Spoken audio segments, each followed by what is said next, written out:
L'imprenditore agrigentino Salvatore Moncada è deceduto nel pomeriggio di ieri a causa di un arresto cardiaco all'età di 59 anni.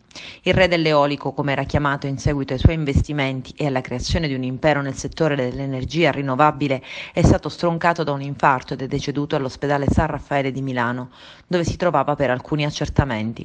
Moncada, dopo aver fatto da giovane il banconista in un supermercato, aprì una piccola azienda di costruzioni prima di sfondare nel settore dell'energia eolica.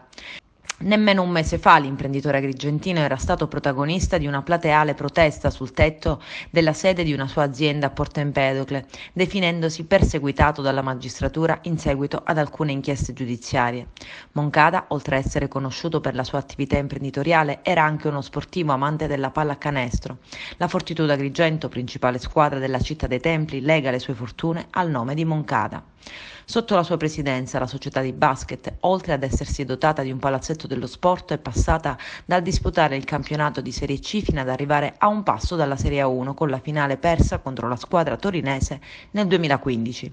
Quest'anno la squadra, passata al figlio Gabriele, è capolista nel campionato di Serie B con una striscia di record di vittorie e i playoff già in tasca.